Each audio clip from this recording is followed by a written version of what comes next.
All right, guys, so up until now, I've been using the normal shrimp gun for gathering up my gravel, but Cash and Mike brought us something a little bit better. Mike and Cash are gonna tell us about it now. We'll let Cash do it because it's his baby, and I'll be the workhorse. There you go. I got this company last summer. It's been around for 16 years. This is called the Extreme Hybrid Pro by GoldNSand. People refer to this as the GoldNSand pump.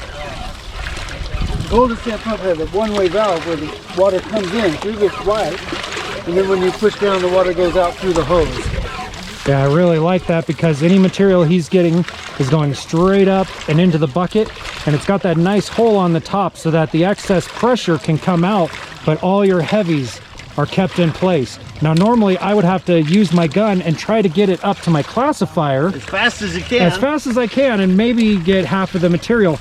Mike is getting 100% of the material going through that gun right now, and all of that's going to end up in there, and he's going to get more material in a small amount of time than I could using my shovel and my classifier. So you guys know that this is going to be added to the equipment list here very shortly. In about the last 20 seconds or so, he's weighed this much material. You can see, this bucket shows you. See, the bucket is semi-clear? Yep. The bucket will tell you how much is in there. When it gets about half full, that's when we stop and empty it into a I had wondered why you went with that kind of bucket, and that makes sense because, yeah, we can see that material building up real nicely. So it gives you an idea of how much material you have. When you're working in a bedrock pocket, sometimes up above the water edge, you can put a few buckets of water into there.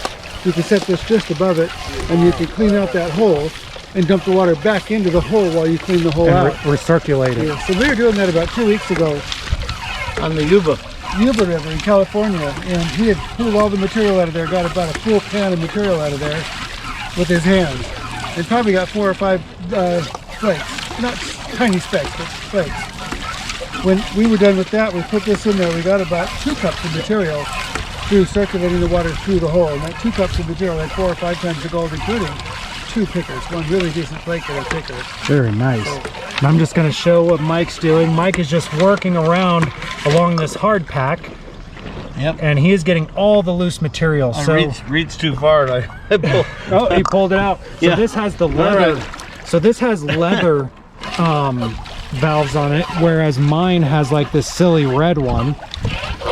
And the leather is nice because it's a lot easier to replace.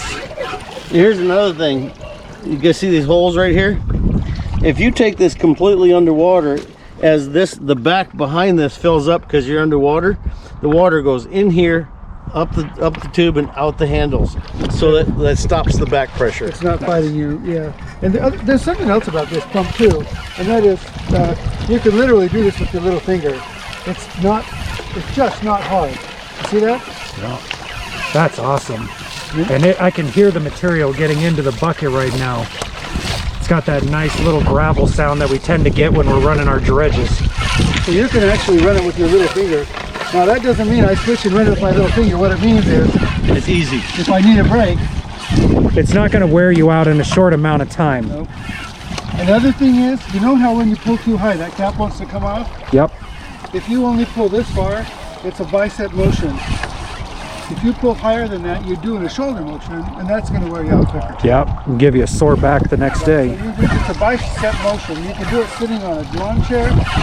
That's exactly what I was thinking. I could sit with my chair and just pump it. Now, Yeah, and you're a young guy. Come on now. hey, mining makes you old real quick. Yeah, I'm So- only 23. So my next question is this able to be attached directly to a sluice box up to like the header of a sluice?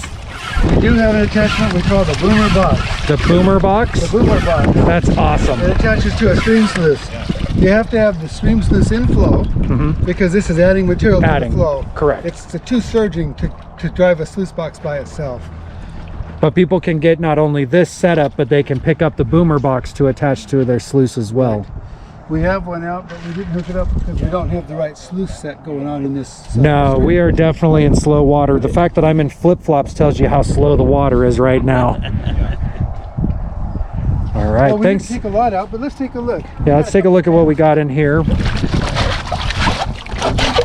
If you install this so that it spins, instead of cranking it tight, It's way easier to get the lid off. Oh yeah. Instead of having to lift or pull the bucket off. The other thing I do is I typically rinse it off before I put it back on, you know, right in there so we don't have dirt.